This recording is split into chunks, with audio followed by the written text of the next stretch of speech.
장하성 어차피 중국 가 있지만 집을 팔고 가진 않았을 거잖아. 그럼 전세를 줬겠지. 다음 주에 나오는 거야? 장하성 씨. 나온다. 무서워가지고. 그러니까 딱 전산으로 다 뜨게 해야 돼. 역시 그래서 아예 아까 코로나 라이브처럼 싹 올라오게 해야 된다고. 주주주주주주. 이게 차라리 나을 것 같아. 장하성 그러니까 국민들 중에 이런 대상을 정해가지고 코로나 라이브처럼 쭉 올라오게 하는 걸 만들면 이런 짓을 못하지.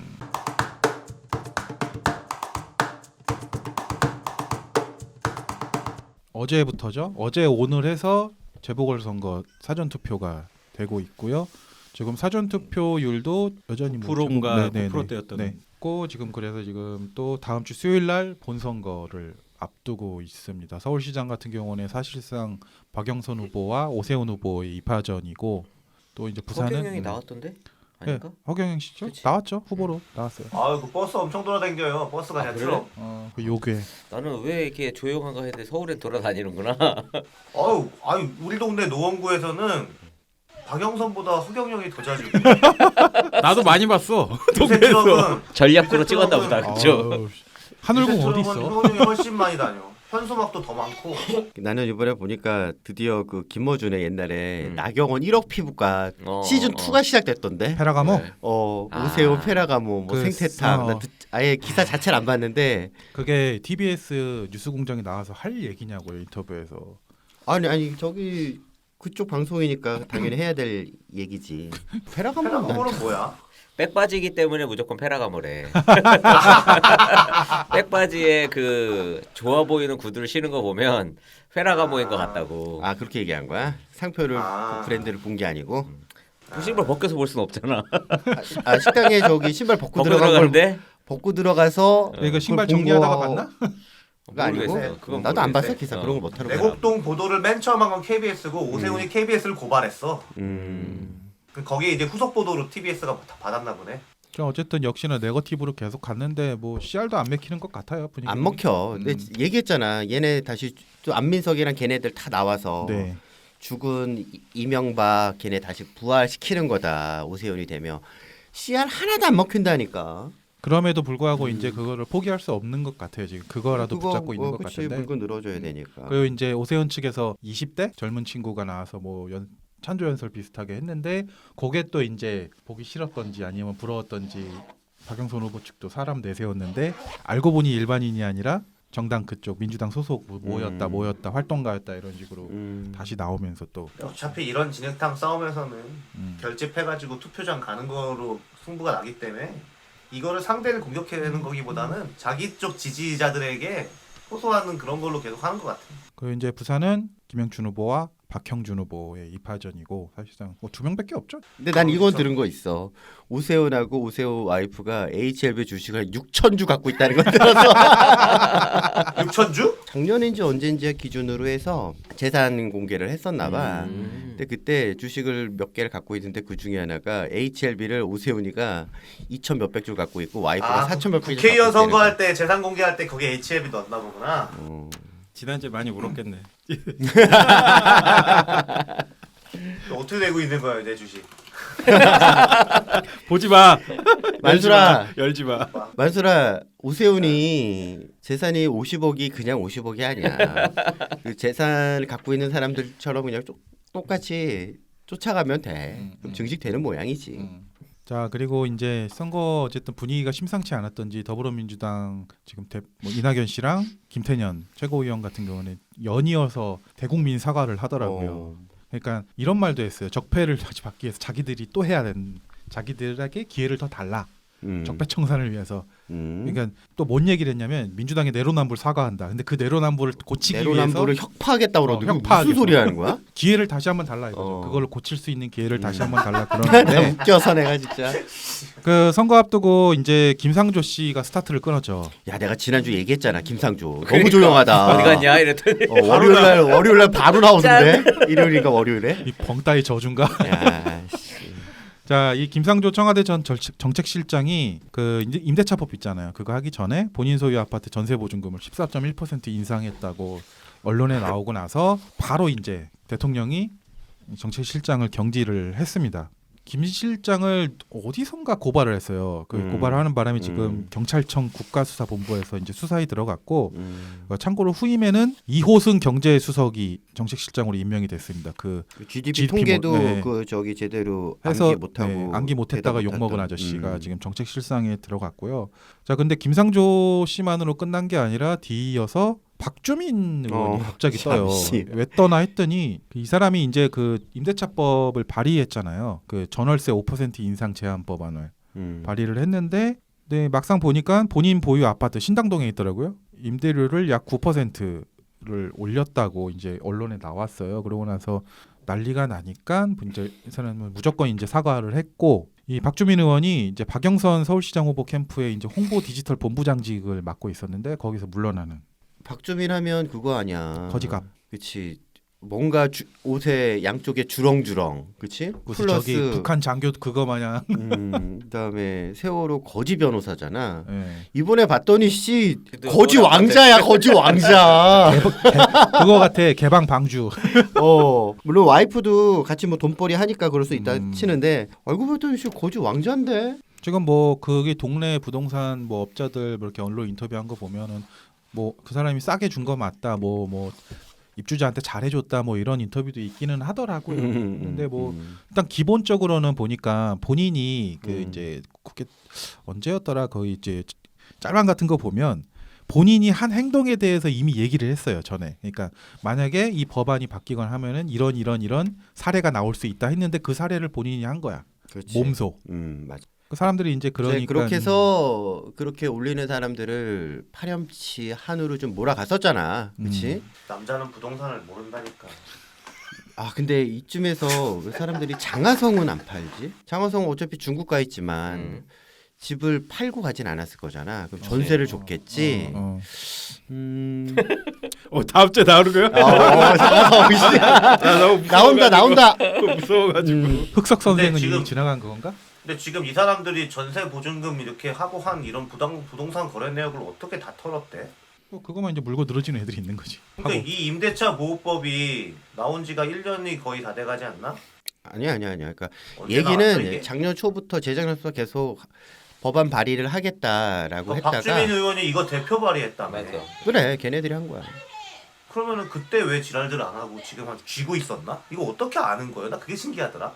기타 조응천, 송기현 이렇게 하잖아. 걔네들도 그러면은 다 나왔지. 부동산 거래한 내역을 어디 신고하게 돼 있어요? 부동산 그거는 신고가 되지 중개업소를 통해서. 그러니까 그거를 어떻게 뭐 이렇게 퍼블릭하게 알 수가 있어? 어떻게 알았냐는 전세 거야, 이걸? 가격에 대한 거는 그 공직자라 그게 가능한 거 아니에요? 그럴 아니 수도 그게 있겠구나. 그럴 수가 있냐는 거지. 공직자니까. 그러니까 공직자는 그 내가 부동산 거래한 걸 다 어디다 신고해야 돼? 원래 부동산은 전세 저거 하면 내가 신고는 안 하지만 들어온 세입자는 뭐 확정일자를 받고 전입 신고하고 이렇게 하잖아. 그러니까 그 등기가 계약서랑 다 이제 제출하게 돼 있는데 거기에 이제 그게 공개되는 자료인지 그거는 모르겠어요. 다른 사람이 가서 이걸 어떻게 알았지는 되게 신기하대. 박영선의 그 야스쿠니 뷰는 공개 그 거래 계약서를 공개를 자기가 했는데 금액에 대한 거는 이렇게 가렸다라고 그러더라고. 그러니까 이걸 어떻게 파네? 신기하대.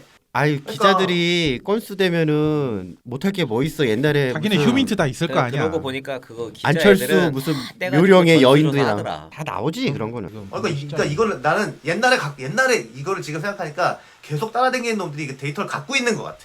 그러다가 카드를 쥐고 있다가 타이밍이 필요할 때 되면은 꺼낸다고? 이렇게 던지는 것 같아.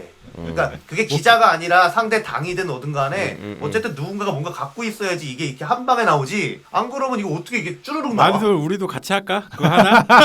DB 하나 작성하자. 부업해 부업. 그러니까 이게 뭔가 자료 수집하는 애들이 있어. 이거 안 돈 그러면 받고 이렇게 파는 어떻게 거야, 우리. 원샷에 나와. 국정원이 하나?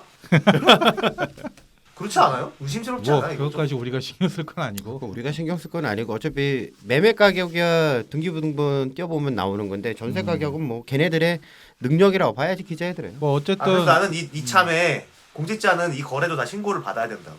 이번 한다고 뭐 하던데? 그러니까 딱 전산으로 다 뜨게 해야 돼. 역시 그래서 아예 나왔다. 아까 코로나 라이브처럼 싹 올라오게 해야 된다고. 주주주주주주. 이게 차라리 나을 것 같아. 장하성 장하성 한번 기대해 봅시다. 다음 주에. 하성이 형. 그러니까 국민들 중에 이런 대상을 정해가지고 코로나 라이브처럼 쭉 올라오게 하는 걸 만들면 이런 짓을 못하지. 뭐가 나왔냐면 주호영이 이름이 나와. 주호영이 20몇 %인가 올렸대. 그러니까 그걸 갖고 이제 또 그러는 거지. 쟤 봐라, 쟤도 그래. 주호영은 나와야지 지금 또. 그러니까 지금 얘네처럼 그 임대차법 하기 전에 한 게 아니라 이미 훨씬 전에 후회했어? 했다. 그리고 그 사람 얘기하는 건 이래요. 이게 자기가 너무 낮추면 주변 주민들한테 폐가 된다. 당합했단 얘기네. 아니 이제 요거를 내가 이제 두 가지 관점에서 얘기를 해볼게. 첫 번째 대깨문 관점. 네. 지난해 5월이네 주호영은. 대깨문 관점에서 얘기를 하자면 야 박주민하고 김상조 욕할 게 아니야. 걔네 국민의힘 얘네를 다 털어봐라. 걔네는 아예 시장 가격보다 더 많이 올렸을 걸. 얘네는 고작 해봤자 시장 가격 정도밖에 안 올린 거야. 누가 평소에 나쁜 짓 많이 했는데 이제 그런 얘기가 나올 거라고. 다음은 또 다른 관점은 이거는 국민의힘을 지지하는 사람들의 관점이에요. 지금 그냥 내가 봤을 때는 대깨문에서 이런 얘기를 할 수가 있는 거지. 웃기는 소리 하지 말고 걔네는 원래 글러먹은 애들이야. 근데 니네는 안 그런 애들이라며. 뭐가 다르니? 나 이제 그렇게 얘기할 수 있지. 악과 위선의 차이죠. 부동산에서는 좌우가 없지. 그렇지. 그러니까 얘네 내가 저번에 한번 얘기했잖아. LH 때도 얘기했지만 부동산에 얘네 이제 다시 다 망가진다고. 참여정부가 그렇게 되듯이 똑같이 되겠죠. 이런 식으로 정책을 낸 걸 잘못한 거지. 그러니까 이번에 아까 얘기했다시피 뭐 내로남불을 이제 또 혁파하겠다 뭐 그런 얘기를 하질 않나. 부동산 대책에 대해서 우리가 뭐 잘못했다라고 하는데 청와대에서는 왜 그렇게 얘기하세요? 지금 그러고 있잖아 민주당한테. 그다음에 박영선이 종부세 인상률 자체를 그러니까 그 공시가 자체를 10% 미만으로 억제하겠다라고 했는데 청와대는 우리는 그럴 생각이 없는 뭐지 지금 엇박자 나고 있으니까 뭐냐면 청와대는 일단은 내뱉어 놓은 게 너무 많으니까 그걸 고수를 할 수밖에 없는 상황인 거고 일단 대통령이 한번 머리를 숙였잖아. 그치. 그러니까 일단 쭉 가려고 하는데 민주당은 서울시장 당장 선거에서 선거에서 이겨야 이겨야 되니까 그걸 뭔가 어떻게든 또 화장지를 한번 하고 싶은 거야. 그러니까 지금 또 막 뱉어내는 거란 말이지. 하여튼간 오세훈이 그러니까 이명박 뽑은 거랑 비슷할 수 있어. 그렇지? 이명박이 뭐 깨끗하다고 다들 생각 안 했잖아. 근데 그치. 뽑았잖아. 어쨌건 간에. 물론 결과적으로는 속았지만. 근데 이번에 오세훈이 다시 그런 느낌으로 사람이 뽑을 수는 있어. 사람들이. 결과야 나중에 또 속았다를 할 수 있긴 하지만 지금 서울시장 같은 경우는 10년 동안 박원순한테 지금 사람들은 속았다라고 생각하는 부분들이 있잖아. 근데 거기에 최근 4년 동안에는 민주당하고 플러스 문재인 대통령한테까지도 다 우린 속았다. 주택 문제에 있어서만큼은 적어도.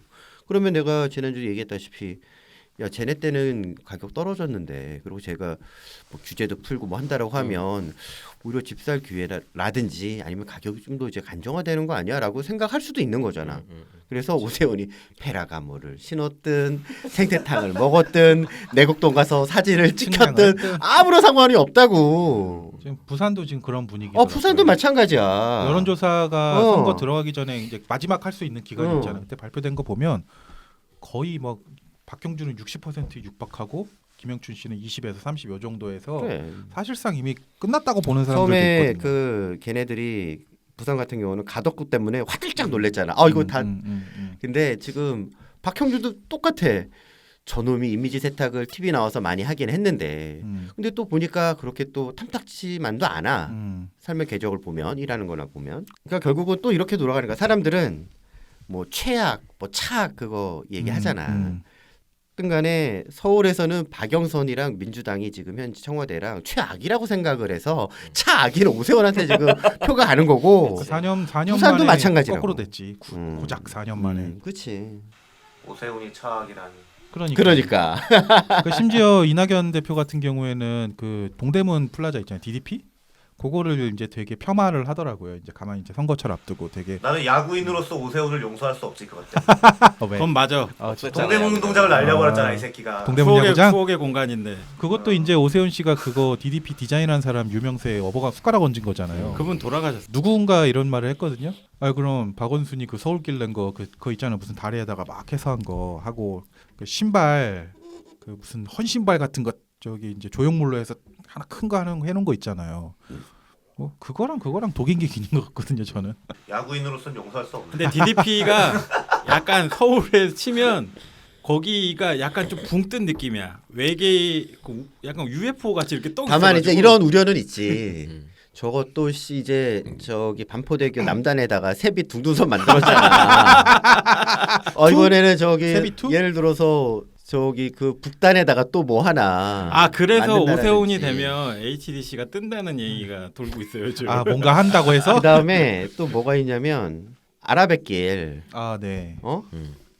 하여튼 한강 타고 유람선 해서 저기 중국 관광객들 중국까지 뭐 가는. 왔다 갔다 한다고 해서 그 쇼를 한 거잖아. 네. 그런 또 뻘짓거리를 또 할 수 있는 가능성은 솔직히 없지는 않지. 근데 뭐 어쨌든 보궐이라 남는 시간 동안 그거를 할 아니지. 생각은 없을 거고 재선되니까. 그럼 그냥 오세훈에서 야 저기 용산 미군 기지에 무슨 공원이야 싹 아파트 만들어. 물론 걔 거기까지 권한은 없을 수는 있긴 한데 모르겠어.